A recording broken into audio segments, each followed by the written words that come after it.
고린도후서 5장 15절에서 21절까지 우리 저와 함께 교독하겠습니다. 제가 먼저 한 절 읽겠습니다. 그가 모든 사람을 대신하여 죽으심은 살아있는 자들로 하여금 다시는 그들 자신을 위하여 살지 않고 오직 그들을 대신하여 죽었다가 다시 살아나신 이를 위하여 살게 하려 함이라.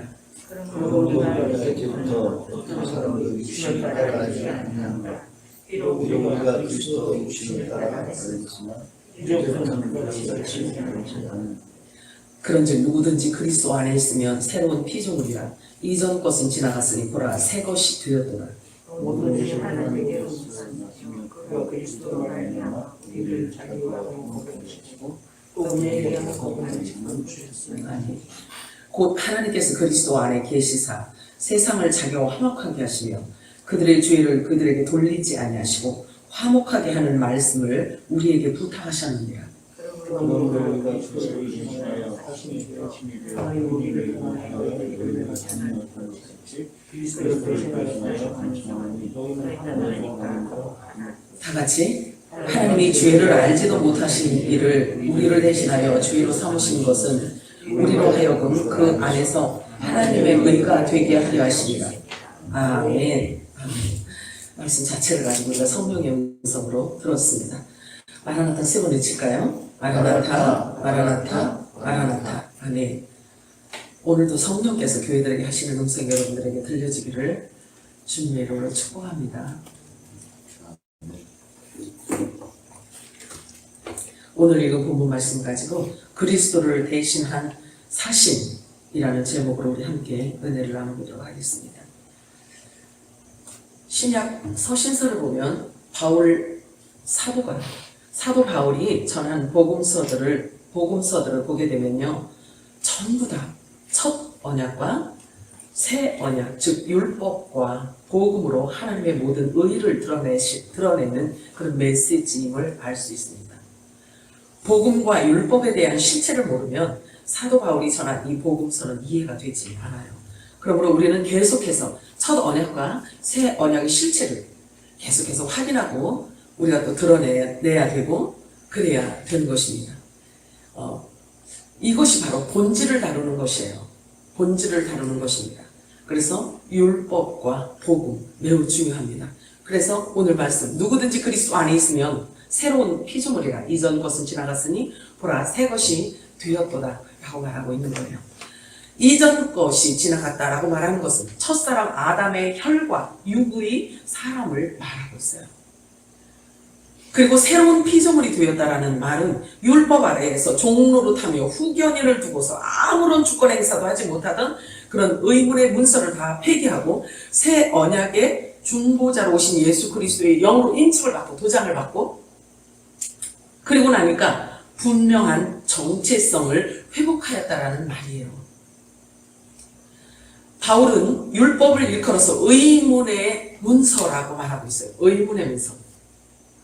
도무지 알 길이 없는 그냥 수건이 얼굴로 가려져 있는 것 같은 아주 일그머리 희미하게 보여지는 그런 의문의 문서라고 바울은 율법을 그렇게 표현하고 있어요. 골로새서 2장 14절에 보면은 뭐라고 하고 있냐면요, 율법을 일컬어서 우리를 거스른다고 해요. 우리를 구원에 이르고 하나님의 아들들로 가는 그 길을 거스르고 우리를 불리하게 하는 법조문이라고 표현을 하고 있어요. 천국 복음을 가리고 있는 사람의 얼굴의 수건이라고 말도 하고 있어요. 그래서 그 수건은 어디에서 벗겨지냐면 그리스도 안으로 갔을 때 벗겨진다고 말하고 있어요. 그러면 그 수건은 율법을 말하고 있는데요. 그럼 그 율법 안에서는 실제로 영원한 부활의 영을 받을 수가 없어요. 거기는 그 영혼이 온전히 구원받을 수 있는 그런 생명이 없는 거예요. 그렇기 때문에 수건이라고 했고 그 다음에 바울은 그것을 일컬어 의문의 문서라고 했고 또 우리를 거스르고 우리를 불리하게 하는 법조문이라고 말하고 있어요. 그래서 율법은 사람들에게 이렇게 죄를 드러내는 역할을 하는 거예요. 그래서 이렇게 불리하다라고 이렇게 표현을 하고 있는 거예요. 자, 아무런 주권 행사도 우리가 그동안에 못했어요. 의문의 문서 때문에. 그러나 영원한 복음. 자, 예수 그리스도 다 폐기하고 중보자로 오신 예수 그리스도의 영으로 우리가 인침을 받고 나니까 우리의 정체성이 회복되어졌다라는 말을 성경은 말하고 있어요. 자, 여러분들이 하나님의 말씀을 들으면서 여러분들의 정체성이 바뀌어가고 있잖아요. 존재감이 바뀌어가고 있잖아요. 그렇지 않나요? 하나님의 말씀을 통해서 우리가 알아지는 거예요. 그것이 빛이라고 하는 거예요. 빛이 비추어지니 내 안에서 아주 희미했던 것들이 사라진다고 하는, 이게 어둠이 사라진다라고 말을 하고 있는 거예요. 영원한 천국 복음의 비밀이 풀리고 나의 신분을 회복했다는 말인 거예요. 새 사람이 되었다라는 것은, 이전 것은 지나갔으니 새 것이 되었도다라는 이 말은 영원한 천국 복음의 비밀이 풀리고 나의 신분을 회복했다는 말입니다. 첫 언약의 율법 아래에서 종노릇하면서 항상 베일 속에 있다가 이제는 빛으로 말미암아 나타난 신분의 회복이 이루어졌다는 것을 말하고 있는 거예요. 진리의 빛이 드러났다는 거죠. 우리가 가장 기뻐해야 할 가장 중요한 사건이에요. 그래서 종에서 아들로의 신분의 변화예요. 이게 우리가 가장 기뻐할 일이에요. 이게 복음이에요. 이거 복음이라고 하는 거예요. 성경에서 말하는 종이라는 뜻은 혈과 육을 소유한 육체 자체를 말하고 있어요. 그 자체를 종이라고 표현하고 있어요. 그래서 빌립보서 2장 7절에 예수님을 일컬어 이렇게 표현하고 있어요.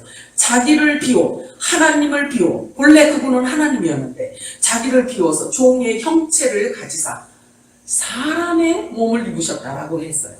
그래서 사람의 몸을 입은 것 자체가 종의 형체라고 해요. 종이라고 표현을 하고 있는 거예요. 즉 혈과 육을 가진 첫사람 아담의 후손이라는 뜻이에요. 육체를 입은 것을.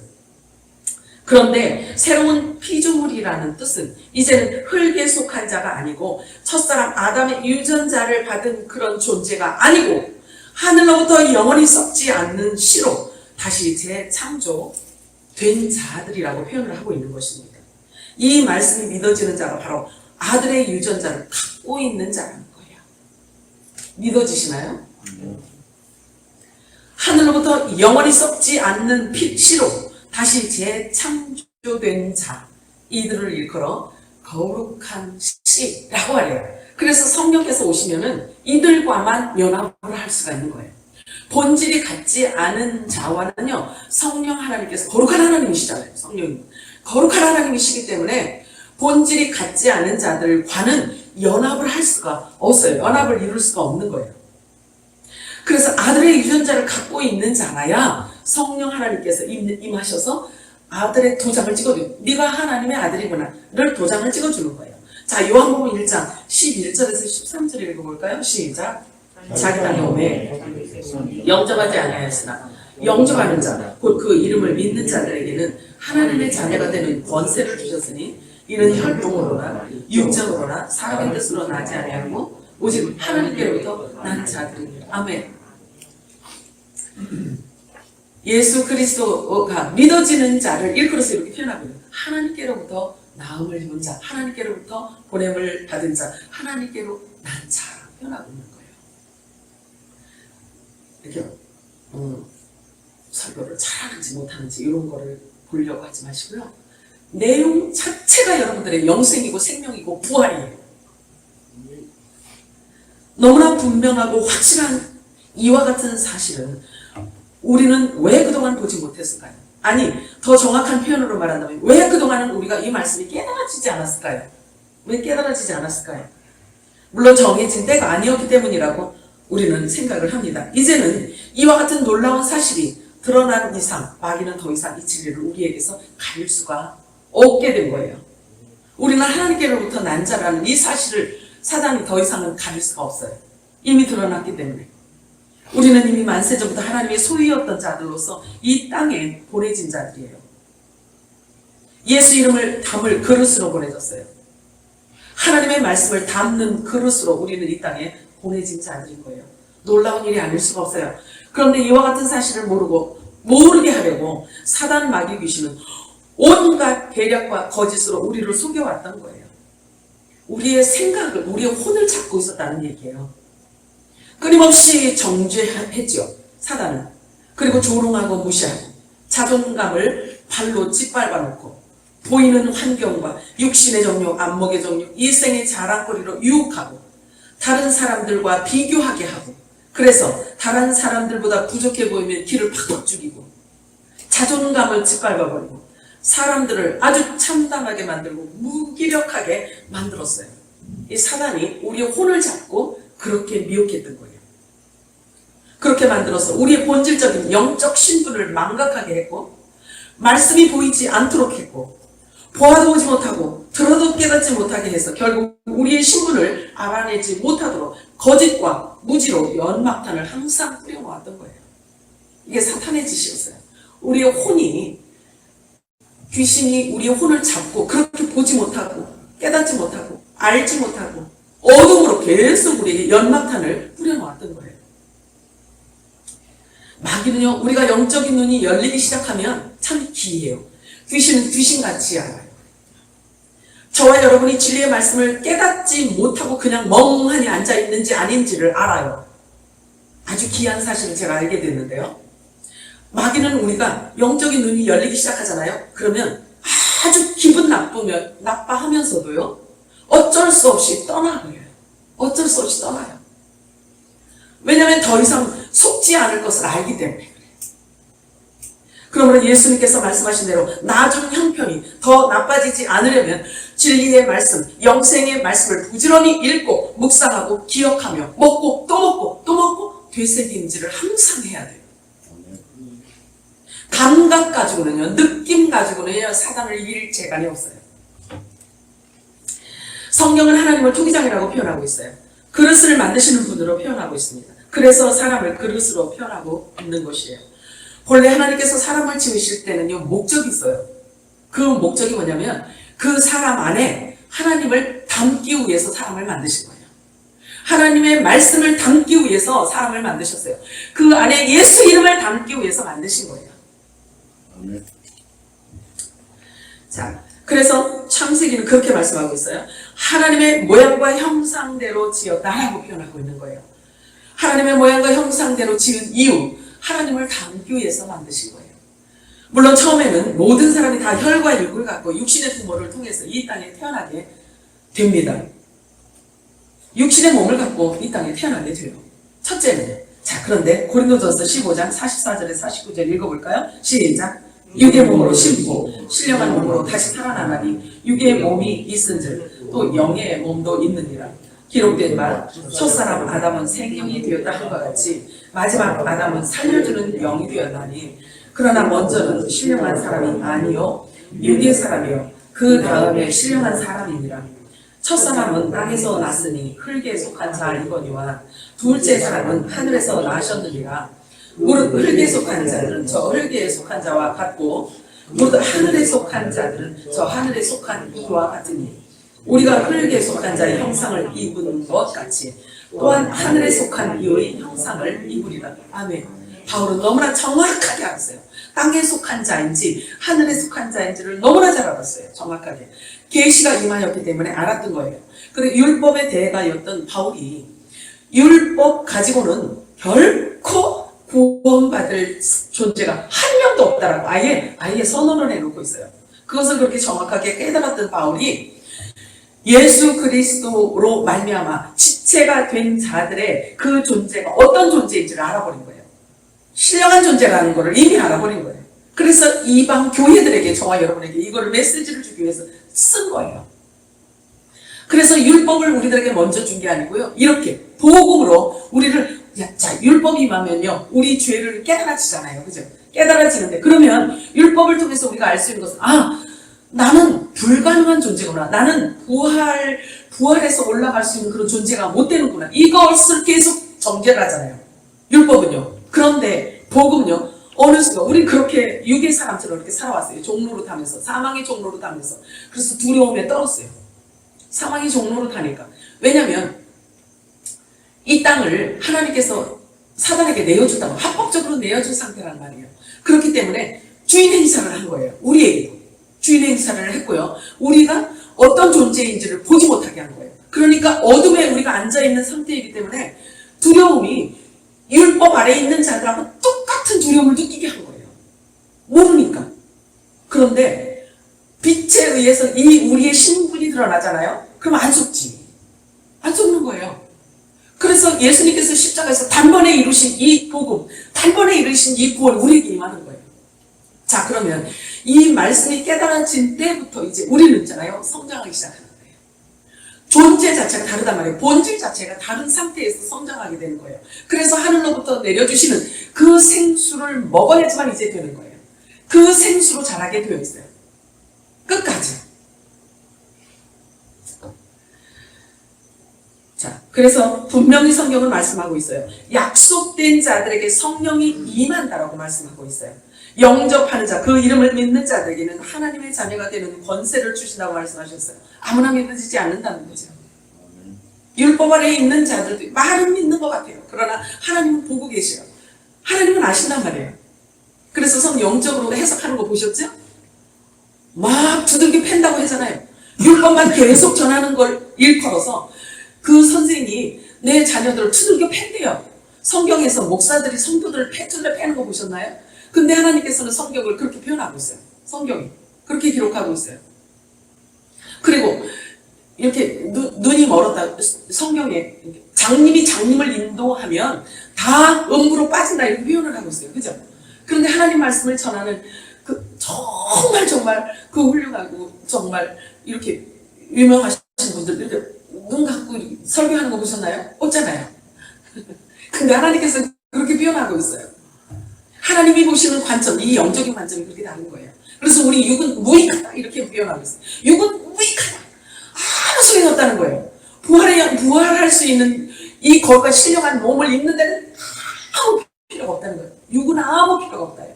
육과 혈과 육은요. 그래서 부활의 영인 성령께서 임하셔야지만 알기 시작하는 거예요. 그때부터 알아지는 거예요. 저와 여러분이 이 땅에 존재하는 이유는 저와 여러분 안에 예수 이름을 담고 살아가도록 이 땅에 보내진 그릇이에요. 그것을 일컬어 오늘 본문은 하늘나라 예수 그리스도를 대신한 사신 이렇게 표현하고 있어요. 사신, 대사라고도 하죠. 즉 그리스도를 대신하여 보내진 하나님 나라의 사신이라고 밝히고 있어요. 이렇게 저와 여러분의 신분과 존재 이유와 정체성에 대해서 성경을 밝히 드러내주고 있기 때문에 이와 같은 사실이 믿어지는 자들에게는 하늘 아버지의 권세가 주어지는 거예요. 아멘. 믿어지는 자에게 아멘. 사신이란 보내신 분의 모든 권세를 다 갖고 사용하도록 되어졌어요. 하나님 나라의 모든 것, 하나님의 모든 것, 예수 그리스도의 모든 것, 그분 이름 안에 있는 모든 권세, 권위, 이 모든 것들을 다 합법적으로 이용할 수 있고 사용할 수 있도록 주어진 거예요. 사신에게 주어진 거예요.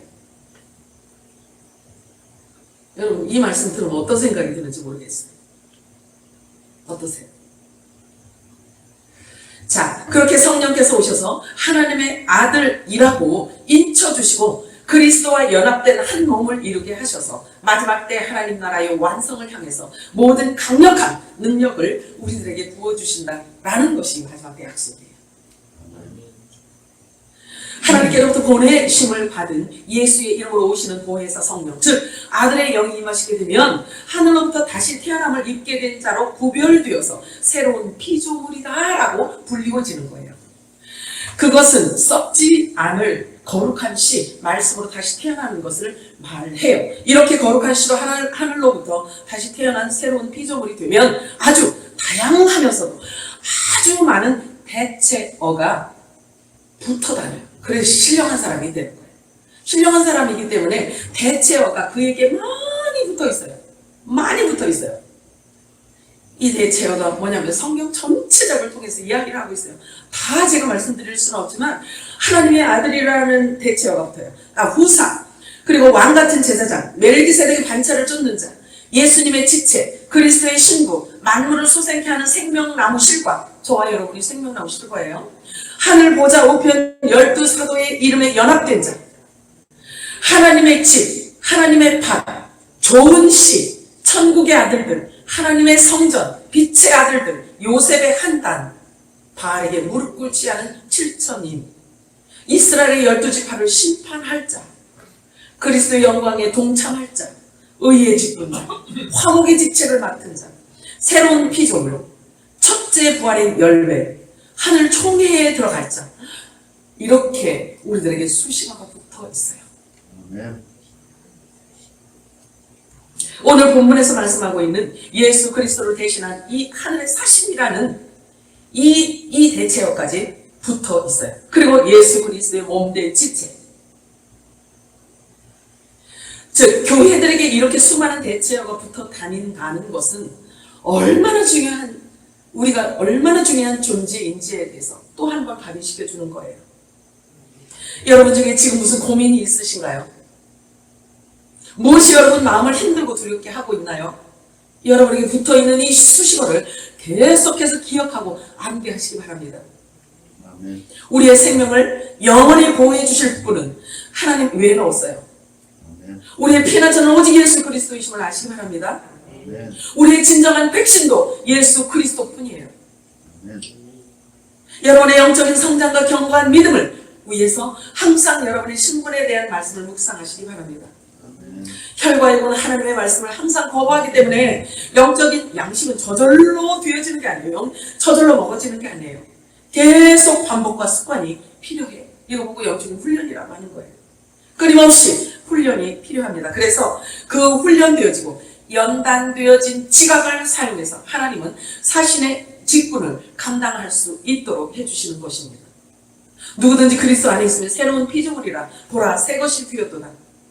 새로운 피조물, 새 것이 된 자들, 즉 성령 세례로 거듭난 자들 모두에게는 동일하게 주시는 미션이 있어요.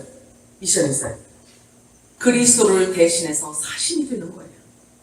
화목직책이 있는 것이 화목직책. 자, 고린도후서 5장 18절 19절 읽어볼까요? 시작. 모든 것이 하나님께로서 났으며 그가 그리스도로 말미암아 우리를 자기와 화목하게 하시고 또 우리에게 화목하게 하는 직분을 주셨으니 곧 하나님께서 그리스도 안에 계시사 세상을 자기와 화목하게 하시며 그들의 죄를 그들에게 돌리지 아니하시고 화목하게 하는 말씀을 우리에게 부탁하셨느니라. 아멘. 우리의 죄를 우리에게 돌리지 아니하시고 육체를 입고 입었던 죄가 있잖아요. 그죠? 그 죄를 우리에게 돌리지 아니하시고 오히려 우리에게 화목의 직책을 우리들에게 주셨어요. 아, 참. 무엇으로 표현을 할 길이 없어요. 자, 예수를 믿고 영접하는 자, 그들에게 주시는 놀라운 특권은 하나님의 아들이 되는 권세를 주신다는 사실이에요. 그리고 그들의 죄를 그들에게 돌리지 않으신다는 사실입니다. 고린도후서 5장 20절 21절 읽어볼까요? 시작. 그러므로 우리가 그리스도를 대신하여 사신이 되어 하나님이 우리를 구하여 너희를 공멸하신 것 같이 그리스도를 대신하여 너희는 하나님과 하나님 죄를 대신하신 그를 우리를 대신하여 죄로 삼으신 것은 우리로 하여금 그 안에서 하나님의 의가 되게 하십니다. 오히려 우리의 죄를 우리에게 돌리지 않고 우리를 의로 우리를 이제 만드신다는 거예요. 아멘. 자, 보라 새 것이 되었다. 이 새로운 피조물이 되는 것은 단번에 되어지는 것입니다. 성령으로 세례를 받으면 약속하셨기 때문에 바로 의가 되는 거예요. 성령의 인침을 받는 것은 하나님의 아들이 되었다는 약속된 도장을 받는 거거든요. 그래서 성령 세례는 반드시 받아야 되는 거예요. 그래야 누구도 건드릴 수가 없거든요. 혹시 하나님의 말씀이 자꾸만 걸림돌이 되는 사람이 있나요? 그것은 아직 육의 사람을 벗고 있는 중이라는 증거예요. 혈과 육은 말씀을 자꾸만 대적하고 싫어해요. 육을 벗기고자 하기 때문에 그런 거예요. 그러므로 영적인 것은 자동 시스템처럼 그렇게 움직여지는 것이 아니에요. 그러므로 애써서 찾아가야 되는 거죠. 하나님의 말씀을 우리가 애써서 먹고 찾고 구하라 라고 말씀하시는 거예요. 우리를 성장시키는 것이기 때문에 그런 거예요. 그래서 하나님을 기억하는 것, 은혜를 기억한다는 것은 매우 중요한 일입니다. 항상 자신의 신분을 기억하는 것을 중요하게 생각하시기 바랍니다. 여러분 안에 생명수가 흘러들어가게 되면 무익한 혈과 육은 자꾸만 벗겨지게 되어 있습니다. 뿐만 아니라 기억까지 하면서 묵상하게 되면 신비에 강하게 새겨지기 때문에 어떠한 상황 속에서도 믿음이 떠내려가지 않게 되어 있어요. 저와 여러분에게 붙어다니는 이 수많은 수식어가 실은 저와 여러분의 실제적 본질이고 정체성이라는 것을 잊지 마시기 바랍니다. 아멘. 이것이 망각되어질 때 혼과 육의 감각이 강하게 살아나게 되어 있어요. 그래서 망각하시면 안 돼요. 그래서 육체의 고통과 혼의 감각이, 혼과 육의 감각이 막 살아나잖아요. 그러면 육체의 고통과 슬픔을 더욱 크게 확대시켜요. 그래서 문제를 더 크게 봐요. 그래서 무서워 벌벌 떨게 만들어요. 성경은 우리에게 말씀하고 있어요. 선으로 악을 이기라고 말씀하고 있어요. 그리고 진리를 알지니 진리가 너희를 자유케 하리라고 말씀합니다. 철저하게 우리는 진리 안에 거해야 되는 거예요. 하나님께서는 유일하게 바울을 들어서 이방인의 사도로, 이방인의 그릇으로 사용을 하고 있어요. 이방인 그릇으로 사용을 했는데 바울 안에 뭘 담기 위해서 그릇으로 삼으시느냐면 예수 이름을 담기 위해서 그릇으로 만드셨다고 말씀하고 있어요. 사도행전 9장 15절 읽어볼까요? 시작. 주께서 이르시되 가라. 이 사람은 내 이름을 이방인과 임금들과 이스라엘 자손들에게 전하기 위해 택한 나의 그릇입니다. 아멘. 예수 그리스도 이름 안에 모든 하나님 나라의 비밀이 다 들어있는 거예요. 제가 지난번에 이름에 대해서 말씀드렸죠. 모든 하늘의 권세가 다 들어있고 하늘의 모든 비밀이 다 들어있어요. 예수님 이름 안에. 그런데 그 이름을 담기 위해서 이방인의 그릇으로 삼은 자가 바울이에요. 그렇다라고 한다면 바울이 전한 이 복음이, 바울이 전한 복음이 우리 교회들에게 직접적인 우리들의 정체성을 바꿔놓는 메시지. 아멘이죠. 그래서 매우 다양하기도 하지만요, 용도도 매우 정말 다양해요. 그릇은 그렇잖아요. 그릇이 막 전부 다 달라요. 다 그릇 가게 가보면. 자, 그렇듯이 누구의 손에 들려지느냐에 따라서도 그 쓰이는 용도도 다 달라지게 되어 있어요. 사실은 제가요, 제 얘기인데요, 안 들어도 괜찮아요. 사실은 제가 자주 사용하고 있는 데가 어디냐면 집에서 주방이잖아요. 자, 주방에서 내다보면요, 우리 밖에 그 풍경이 참 아름다워요. 그래서 가끔 제가 문 활짝 열어놓고요, 거기 서보면서 이제 멍 때리고 있어요. 너무 그 뷰가 아름다워서. 그래서 하루는 이제 얼마 안 됐어요. 며칠 안 됐어요. 2, 3일 전이에요. 조심스럽게 설거지를, 그러다가 내가 설거지 잘 깬단 말이에요. 맹해갖고 설거지하다가. 자, 그래서 그날 이제 한 2, 3일 정도밖에 안 됐어요. 조심스럽게 제가 설거지를 하고 있는데 갑자기 주님께서 이렇게 말씀하세요. 얘야, 사람들은 나를 너무 제한한다. 하나님을 제한한다는 거예요. 나는 다양함을 매우 중요하게 여긴단다. 이렇게 말씀하세요. 저도 알아요. 또도 알아요. 자, 그래서 예수님께서 또 말씀하셔요. 그래서 사용하는 방법도 매우 다양하단다. 이렇게 말씀하시는 거예요. 자, 그렇다면 저에게 주신 메시지는, 저에게 말씀을 하셨다는 것은 내 안에 뭔가를 애둘러서 지적하시는 거잖아요. 찾아야 되는 거예요. 자, 그래서 예수님께 또 말씀하셔요. 내가 조금만 멀리 바라봐도 알 수 있을 것이다. 나는 각 사람에게 준 그 개성과 달란트대로 사용하고 있다. 이렇게 말씀하세요. 이렇게 말씀을 하시더라고요. 그래서 제가 처음에는 이 말씀이 저에게 뜬금없는 것 같았어요. 아, 제가 모르나요? 다 알고 있는 걸 왜 새삼스럽게 말씀하세요? 뜬금없는 말씀 같았어요, 처음에는. 그래서 제가 가만히 있었어요. 가만히 있는데 곧 깨달았어요. 하나님이 주시는 건요, 그렇게 깨달아져요.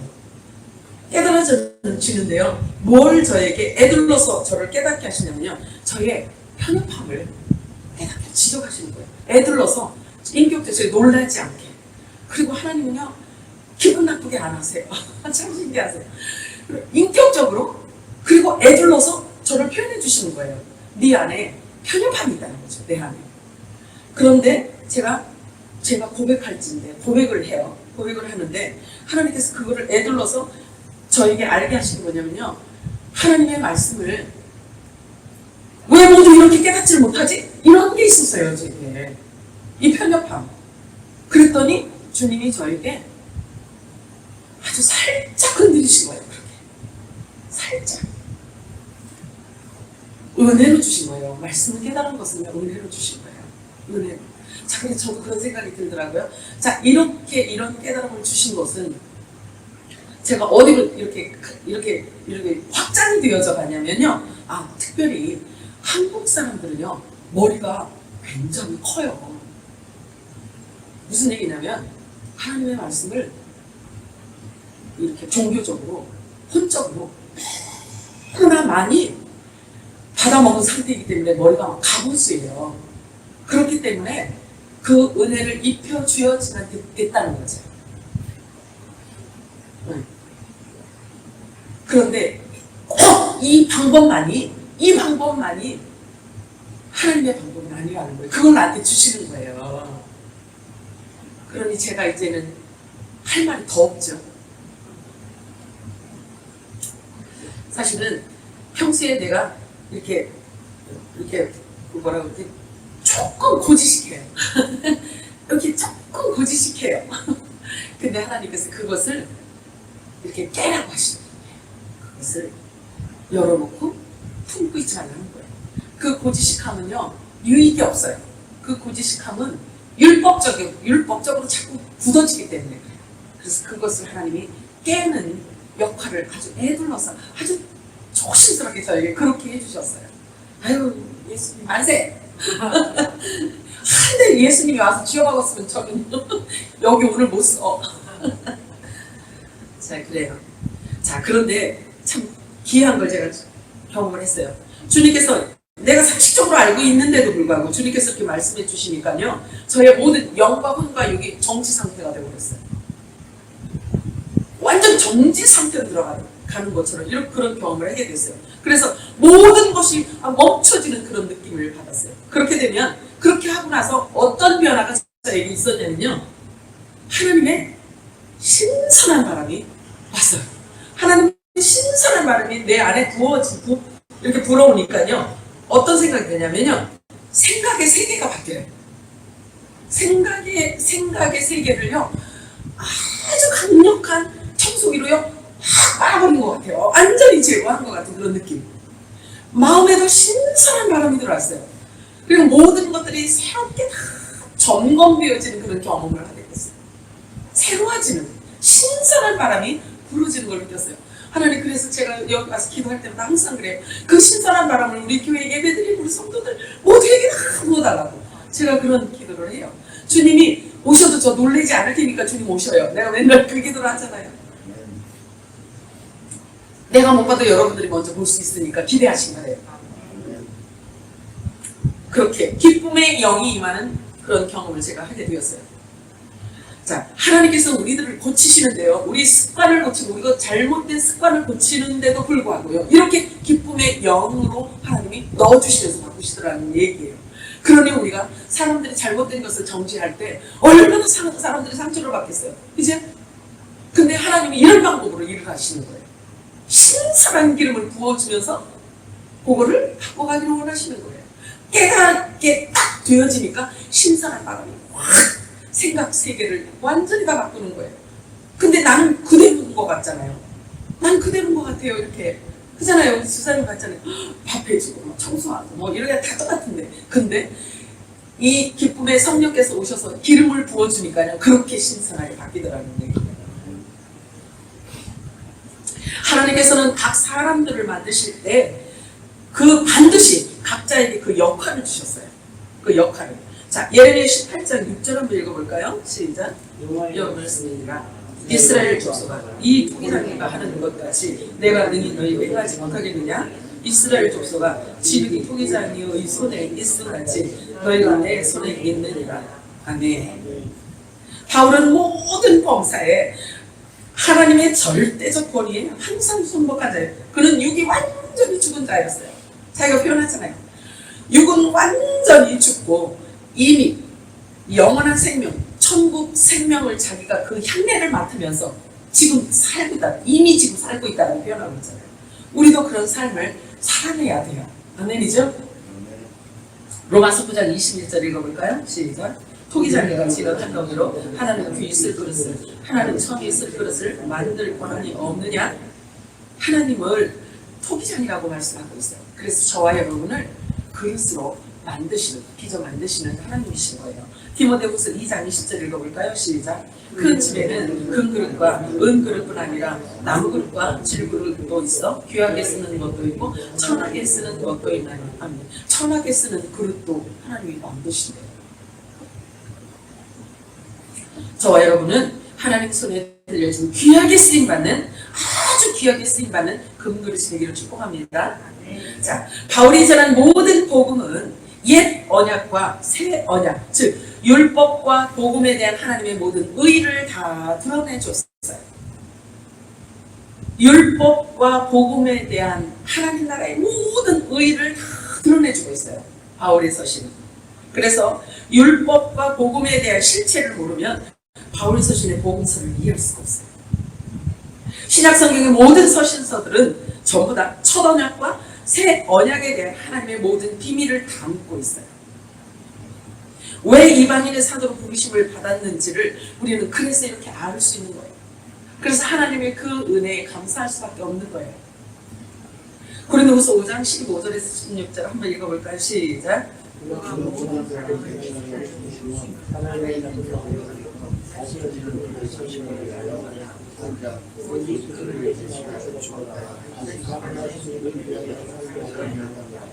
그러므로 우리가 이름은 어떤 사람도 육신을 따라 앉은 것이고 기록을 다 없이도 육신을 따라 이렇게 하실 수 있나요? 해야 돼요. 이래야 되는 거예요. 육으로 보면 안 되는 거예요, 사람은. 자, 그래서 율법의 계명을 주어서 하나님께서 우리들에게 하나하나 확인하면서 지켜가도록 하는 그런 것이 아니라 아예 삶으로 연결하도록 하고 있는 거예요. 그래서 새 언약의 복음은요, 생명이고 부활이기 때문에 삶을 말하는 거예요. 우리 자체가 성전이기 때문에 말하고 행동하는 모든 것들이 영원한 생명을 가진 자들의 영역인 거예요. 육을 입고 있지만 우리는 미리 하늘을 사는 삶을 영위하다가 우리가 본향으로 가는 자들인 것입니다. 생명은 생명을 갖고 계신 그분으로부터 주어져서 되어지는 거예요. 그것을 확증하고 점검하며 그 역량을 키우고 넓혀가는 것이 바로 진리의 말씀에 의거한 거예요. 그러므로 우리가 받은 생명은 말로 표현할 수 있는 아주 매우 독특한 특징을 갖고 있어요. 생명을 말할 수 있고 부활의 생명을 말할 수 있고 영생을 말할 수 있고 저와 여러분에게 있는 이 육의 생명을 말로 표현할 수 있나요? 없잖아요. 그런데 신령한 이 영적인 것은요, 하나님께서 말로 우리들에게 주셨기 때문에 그 말의 권세가 엄청난 거예요. 그 말 안에 예수 그리스도께서 입에서 내뱉은 그 말 안에 생명이 있고 부활이 있고 영생이 있고 길이고 이렇게 말씀하시는 거예요. 귀하지? 독특한 특징을 갖고 있는 거예요. 그래서 내 말이 영이요 생명이다. 내 말이 부활이고 영생이다. 나는 하늘로부터 온 산 떡이다. 이렇게 말씀하고 있어요. 떡집에 가면 떡이 있는 그 떡이 아니에요. 이건 우리가 예수님의 입으로부터 나온 그 생명수를 먹고 마시고 입는 것이기 때문에 신령한 것은 신령한 것으로부터 증명되어지게 되어 있어요. 말할 수도 있고 증명할 수도 있고 나타낼 수도 있고 보여줄 수도 있고 향기도 드러낼 수 있고 사람들이 우리를 통해서 예수 그리스도의 생명의 향기를 맡을 수도 있고 하나님도 맡으시고 우리의 향을 하나님도 맡으셔요. 독특한 생명수를 저와 여러분이 지금 계속 받아먹고 있어요. 아멘인가요? 소설책 얘기하는 게 아니에요. 성경 갖고 제가 말씀드리는 거예요. 자, 하나님을 알고 깨달은 것을 말로 표현해서 드러내는 것을 일컬어 증언자, 전달자, 오늘 본문으로 말하면 사신이라고 말하는 거예요. 그분의 성품, 그분의 임재, 그분의 선하심에 대한 것들을 우리는 항상 입으로 말을 해야 해요. 그리고 입으로 선포를 해야 돼요. 찬양하고 노래해야 돼요. 우리가 힘을 얻을 수 있는 그 원천이 바로 하나님을 찬양하는 데 있기 때문이에요. 보내기 사신이라는 뜻은요, 메신저, 즉 임금이나 국가로부터 사명을 부여받고 외국에 파견된 신하를 일컫는 말인데요. 이들 사신은요, 보낸 이의 권력과 권위와 권세까지도 모두 위임 갖고 그 나라로 가게 되는 거예요. 그러면 우리가 하나님의 사신이고 하나님 나라의 사신이라면 하나님 나라의 모든 것들을 다 부여받았다라는 결론인 거예요. 그렇지 않나요? 얼마 전에 벨기에 대사 부인이 서울의 한 옷가게에서 점원의 뺨을 때리는 사건이 이슈가 된 적이 있었어요. 하나님께서 우리들에게 하나님 나라 사신으로 보냈는데, 대사로 보냈는데 이런 데 갑질하라고 우리 보낸 거 아니에요. 우리 이 대사 부인 쫓겨갔잖아요. 자기가 누릴 특권, 대한민국에서 대사들에게, 사신들에게 줄 수 있는 모든 특권을 전부 다 무효화시킨 거예요. 하나님께서 우리들에게 주신 특권과 권위와 권세가 이렇게 이런 식으로 갑질하라고 우리 이 땅에 보낸 게 아니에요. 아시겠죠? 이 사신의 역할은요, 성령으로 거듭난 영의 사람들에게만 부어지기 때문에 갑질을 할 수가 없어요. 갑질하는 거 보면 가짜예요. 입으로만 하는 거죠. 절대로 할 수가 없어요. 이 사신은 아무에게나 주지 않아요. 한 나라의 왕, 한 나라의 왕도, 구약 성경에는요, 이 사신이라는 표현이 굉장히 많이 있어요. 대사, 사신이라는 말이 많이 있는데요. 신학에는 유독 두 군데만 있어요. 에베소서 6장 20절과 오늘 읽은 요거, 이렇게 두 군데만 있어요. 이 사신이라는 표현이. 한 나라의 왕이 다른 나라로 우리 대한민국을 대신해서 보내는 이 사신에게도 엄청난 권위가 부여되고, 그리고 확실히 믿을 수 있는 사람을 보내지 않겠어요? 한 나라도 이런데 하물며 창조주 하나님께서, 이 전능하신 하나님께서 우리를 이 땅에 심으셔서 사신으로 보낼 때 얘는 아무나 주겠냐고요. 생각을 해보세요. 아무나 주겠냐고요. 입으로는 나도 사신이야 말할 수 있어요. 그러나 선지서에 보셨죠? 그는 내가 보내지도 않았는데 내가 보냈다고 한대. 그는 내가 보낸 적이 없는데 내가 보냈다라고 이러고 떠버리고 다니는데 이러는 거예요. 아유, 이러면서 또 이게 항상 두려워요. 하나님 말씀, 이 대언하는 것은 항상 두려워요. 항상.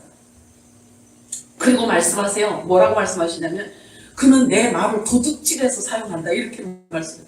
하나님이 보내신 사신이 아니기 때문에, 하나님께서 보낸 선지자가 아니기 때문에 말이 없는 거예요. 그에게는 말할 특권도 없는 거예요. 그런데 하나님께서 뭐라고 말씀하시나요? 내 말을 훔쳐다가 한다, 이렇게 말씀하세요. 이렇다니까요. 영적으로 보면 이렇게 보신단 말이에요. 무섭죠? 하나님 말씀은요, 다 드러내신다니까. 이렇게 거짓을 다 드러내세요. 사람 개인의 속도 다 드러내세요. 다 드러내요. 아니, 진짜 여러분들이 이렇게 가만히 거룩한 척 앉아서 하나님은 뭔 속에 다 알아. 여러분 생각도 지금 다 알고 계신단 말이에요. 얼만큼 예쁘신지 지금 다 알고 계신다고요. 그래서 그 예쁜 걸 내가 칭찬하지 못해도 하나님은 칭찬하셔요. 그런데 또 봐서는 안 될 것도 또 보셔요. 또 아셔요. 주여. 그래서 우리는 큰 소리 칠 자 없어요. 큰 소리 칠 수가 없어요. 자, 그래서 이게 메신저, 이 사신이라는 표현이 두 곳에 사용하고 있는데요. 알고 믿는 것과 모르고 믿는 것은 엄청난 차이가 있습니다. 믿음으로 내 것이 된 것을 가지고 선포하는 것과 듣고 아는 것만으로 선포하는 것과는 분명한 차이가 있어요. 앵무새도 사람 말을 꾸며서 하잖아요. 만들어서 하잖아요. 듣고 하잖아요. 자꾸 반복되면 앵무새도 사람 말을 흉내내잖아요. 그런데 하물며 사람이 입을 갖고 흉내 왜 못 내겠어요? 근데 하나님께서는 영적으로 딱 봐요. 사신인지, 실제로 생명책에 이름이 기록된 자, 성령 세례를 받은 자인지 아닌지를 알아요. 하나님. 그래서 어눌하게 말을 해도 하나님은요, 어눌하게 생각하지 않아요. 정확하게만 전하면 되는 거예요. 예수 그리스도, 정말 그 비밀, 천국 비밀, 그 복음을 전하기만 하나님 기뻐하세요. 언제가 주님이 저에게 이런 말씀하시더라고요. 설교 갖고 제가 너무 고민을 하니까, 얘야, 그렇게 힘드니? 그러면 여기 올라왔어요. 내 얘기만 하다 내려오래요. 예수님 얘기만 하다 내려오라는 거예요. 내가 만난 예수, 내가 알고 있는 예수, 성경에 기록되어져 있는 예수 얘기만 하다 내려오래요. 그게 선교라는 거예요. 제가 2015년도에 주님이 그렇게 말씀하시더라고요. 자, 사도 바울이 본문을 통해서 우리에게 전하는 메시지는 너무나 분명한 사실을 말씀해주고 있어요. 한 나라의 왕이라 할지라도 외국으로 사신을 보낼 때에는 얼마나 신뢰할 수 있는 자를 보내잖아요. 자기 대신 보내잖아요. 대한민국을 대표하는 자를 보내잖아요. 하물며 만왕의 왕이시고 만주의 주가 되시며 창조주 하나님, 하늘 보좌 우편에 지금도 앉으셔서 여전히 말씀으로 만물을 주관하고 계시는 그런 전능하신 하나님께서 우리를 사신으로 이 땅에 보내셨다는 사실은 이와 같은 사실은 팩트인데, 이와 같은 사실은 놀라지 않을 수가 없어요. 그리고 두렵고 떨림으로 우리가 받아야 되는 사실인 거예요. 다윗이도 이 사실을요, 여러분들이 잊으면 안 돼요. 이것을 망각하잖아요. 그러면 사실의 역할을 못해요. 잘 이렇게 이 벨기에 이 사람처럼 이렇게 돼요. 이와 같은 우리의 삶의 목적이 기록되어져 있는 책이 하나님 나라에 있다고 그랬잖아요. 이제 시편에 우리가 확인해봤지, 지난 주일날, 그죠? 보좌 앞에 있어요. 자, 그래서 이제는 사신이 된 저와 여러분을 통해서는요, 하나님께서 저와 여러분을 위해서 기록되어져 있는 그 책에 쓰여진 대로 우리 삶을 이제 살아야 되는 거예요. 아멘. 삶의 목적을 기록한 책, 시편에 나와 있잖아요. 나의 형질이 이루어지기 전에 기록된 책이라고 말씀하고 있잖아요. 이제는요, 우리가 하나님께서 기록해 놓으신 그 내용대로 이제는 우리가 살아야 되는 거예요. 아멘. 겸손하시기 바래요. 온유하시기 바래요. 아멘.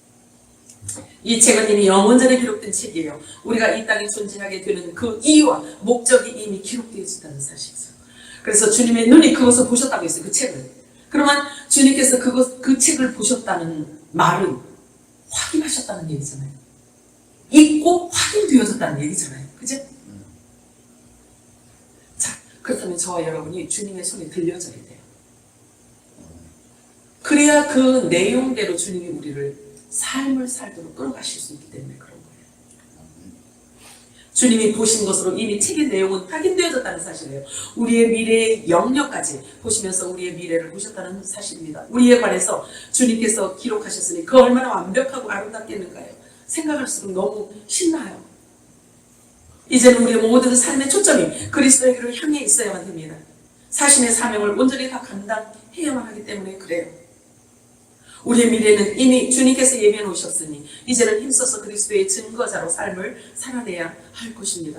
모든 것 아시는 우리 주님께 영광의 박수 올려드립니다. 예수님. 감사합니다. 하나님 아버지, 박수 소리가 적지? 살아계시고 거룩하신 하나님 아버지, 고맙고 감사합니다. 하나님께서 오늘도 우리들에게 귀한 말씀을 주시고 이 말씀이 이제 우리의 영의 아버지 양식이 되게 하시고 우리의 하나님 아버지 정말 우리의 생명이 되게 해주시니 참 감사드립니다. 이 말씀을 잃어버리지 않게 알려주시고 항상 기억하고 묵상하며 우리의 존재감, 아버지 하나님 낮아진 우리의 존재감을 이 말씀으로 정체성이 새로워지도록 하나님 도와주옵소서. 강하고 감대한 믿음과 지혜와 명철을 저희들에게 주님 허락해 주시고 지략과 모략의 재능의 힘을 저희들에게 주심으로 말미암아 하나님을 섬기는 데 있어서 부족함이 없도록 하나님 도와주옵소서. 우리를 이 땅에 사신으로 심으셨사오니 하나님의 권위와 권세와 하나님 나라의 모든 것들을 우리들에게 이미 주님께서 위임해 주심을 감사드리나이다. 사용할 수 있는 아버지 지각을 우리들에게 허락하여 주옵소서. 하나님의 지혜를 우리들에게 주옵소서. 성령의 충만함을 주셔서 사명을 잘 감당할 수 있는 우리 귀한 권속들 다 되게 하여 주옵소서. 그렇게 해주실 우리 주 예수 그리스도 이름으로 기도 올려옵나이다. 아멘. 지금은 우리 주 예수 그리스도만 하시는 은혜와 하나님 아버지의 극진하신 사랑하심과 성령의 교통 감화되어 주 위로하시니 이 나라의 모든 우여와 모든 교회의 우여와 우리 샘물교회와 우리 귀한 권속들 머리와 가정과 직장 위에 지금으로부터 영원토록 함께 있을지어다. 아멘.